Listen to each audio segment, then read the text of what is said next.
ઉપદેશ કથા ચાલે છે.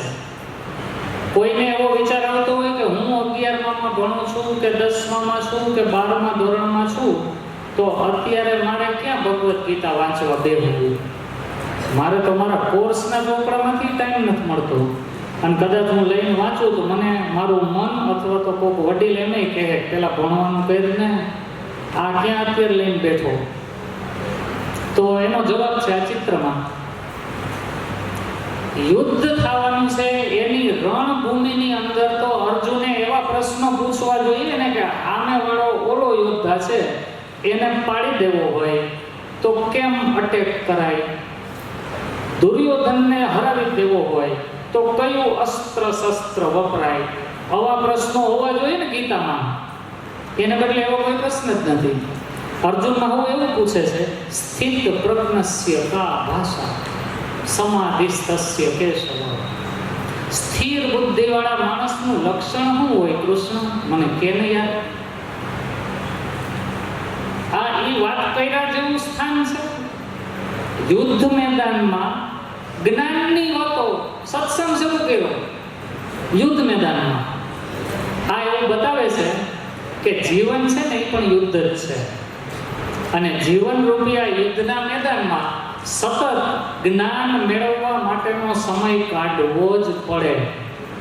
એ આવે નહીં. હું 60 વર્ષનો થાવ, નિવૃત્ત થઈશ, પછી આ વાંચીશ. હા, પછી વાંચશો તો ખબર પડશે કે જીવન આમ જીવવું જોઈએ. પૂરું થઈ ગયું. હવે એનાથી કોઈ ફાયદો નથી. એટલે પહેલેથી આ જાણવું જરૂરી છે. એ ચિત્ર બતાવે છે. નેક્સ્ટ. ભગવદ્ ગીતા શરૂ થયું. લ્યો એક જ મિનિટ ભાઈ, મને સાંભળનાર કંટ્રોલ રૂમ વાળા, મારે પૂરું કરવાનું હોય એટલે 15 મિનિટ પહેલા કહેજો. 4થા અધ્યાયનો પહેલો શ્લોક છે. જો ભગવદ્ ગીતા એ ખાલી રણના મેદાનમાં ભગવાને અર્જુનને કીધું એટલું નથી. આની હિસ્ટ્રી કીધી છે એમને. ભગવાન પોતે બોલે છે કે આ ગીતા રૂપી જ્ઞાન ઇમમ વિવસ્વતે યોગમ. આ ગીતા રૂપી જ્ઞાન મેં સૌથી પહેલા વિવસ્વાનને કીધું. વિવસ્વાન એટલે સૂર્ય. આ જ્ઞાન મેં સૌથી પહેલા સૂર્યને કીધું હતું. પ્રોક્તવાન અહમ અવ્યયમ.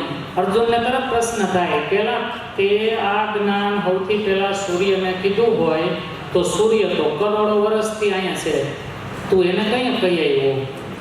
તું છો મારા જેવડો. સૂર્યને ક્યારે તે કીધું હોય? એટલે એનું સમાધાન આ છેલ્લા શબ્દમાં છે, અહમ અવ્યયમ.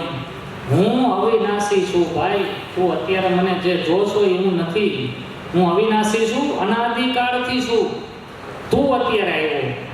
જોકે તું આની પહેલા કેટલી બધી વખત આવી ગયેલો છો, પણ હું અનાદિકાળથી છું ને. ત્યારે સૌથી પહેલા અત્યારે જે હું તને કહું છું ને એ જ જ્ઞાન મેં સૂર્યને દીધેલું છે. પછી થયું કેવું? તો કે સૂર્યએ વિવસ્વાન મનવે પ્રાહ. સૂર્યએ આ જ્ઞાન મનુને આપ્યું. મનુએ એ જ્ઞાન ઇક્ષ્વાકુને આપ્યું. એમ કરતા કરતા એવમ પરંપરા પ્રાપ્ત. આમ કરતા કરતા આ જ્ઞાન પરંપરાથી આગળ વધ્યું. જુદા જુદા ઇક્ષ્વાકુ પછીના રાજવંશીઓ સુધી પહોંચ્યું. પણ કાલે નેહ મહતા યોગે નષ્ટ પરંપરા. પણ જેમ જેમ સમય વધતો ગયો એમ આ જ્ઞાન નાશ પામતું ગયું. એટલે કે ક્ષય થતો ગયો, ભૂલાતું ગયું, વિસરાતું ગયું. એટલે આજે પાછું એને તાજું કરવા હાટું હું તને કહું છું. આ દ્વાપર યુગની વાત છે. તો દ્વાપર યુગ પહેલા કેટલી બધી વખત આ જ્ઞાન અપાઈ ગયું છે પણ ભૂલાઈ જતું તું. એ અર્જુનને કહેવાય ગયું. દ્વાપર યુગ પૂરો થઈ ગયો. અત્યારે કળિયુગ ચાલુ છે. અત્યારે છે ગીતા છે ને. આનો મિનિંગ એવો કે દ્વાપર યુગ કરતા કળિયુગ સારો. ભગવાનને ઓછી મહેનત છે. કારણ કે ઓલું ભૂલાઈ ગયું હતું. અર્જુનને કીધું, હવે છપાઈ ગયું છે, પુસ્તકોમાં છે, ઇન્ટરનેટમાં છે. અત્યારે તો બોર્ડ ઉપર છે. આ જાય એવું હવે લાગતું નથી. છતાંય જોઈએ ભાઈ, હરી ઈચ્છા એની લીલા. નેક્સ્ટ. પહેલો શ્લોક છે, ધર્મક્ષેત્રે કુરુક્ષેત્રે. આ ધૃતરાષ્ટ્ર બોલે છે કે કુરુક્ષેત્ર કે જે ધર્મક્ષેત્ર છે ત્યાં આ બધા ભેગા થયા છે. આ શબ્દ જુઓ, મામકાહા એટલે મારા, અને પાંડવાહા એટલે પાંડુના. એક રાજા જે પોતાના દીકરા અને પોતાના ભત્રીજાઓ વચ્ચે આવો ભેદ રાખે છે કે સંજય જરા કહેતો ભાઈ કે મારા દીકરાઓ અને પાંડુના દીકરાઓ કે જે યુદ્ધ કરવા ભેગા થયા છે એણે ત્યાં કર્યું શું? પહેલો શબ્દ છે ધ. ઓલા રેફને ભેગો કરો તો ધર એવું થાય. અને આ 18મા અધ્યાયના 78મો શ્લોક છે છેલ્લો. એમાં છેલ્લો શબ્દ જુઓ, મ. તો ગીતાનો પહેલો અક્ષર ધ, ધર્મ છેલ્લો અક્ષર મ. તો ધર્મ શું છે એ આખી સમજૂતી આ પહેલા અને છેલ્લા શ્લોકની વચ્ચે આવી ગઈ છે.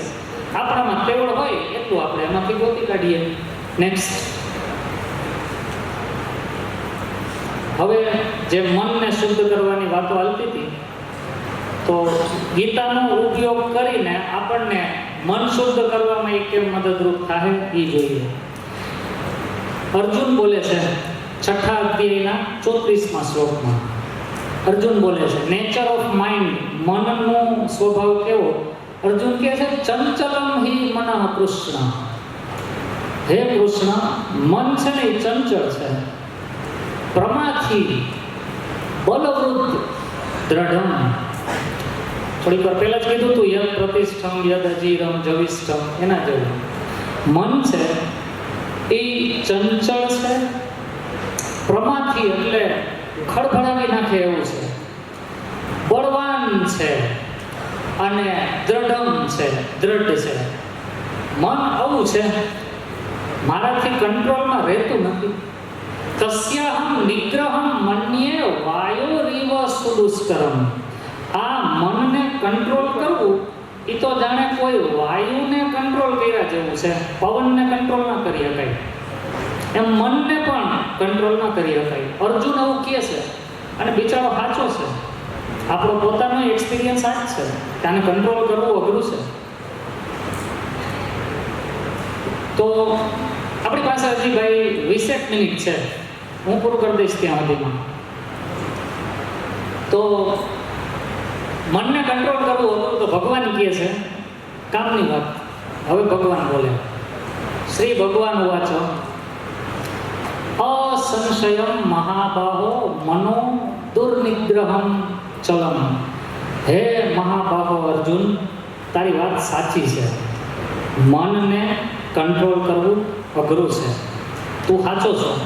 પણ અભ્યાસેન તુ કૌંતેય વૈરાગ્યેણ ચ ગૃહ્યતે. મનને કંટ્રોલ કરવું અઘરું છે એ સાચું, પણ તું પ્રેક્ટિસ કરીશ, અભ્યાસ કરીશ તો તારું મન કંટ્રોલ કરતો તું થઈ જઈશ.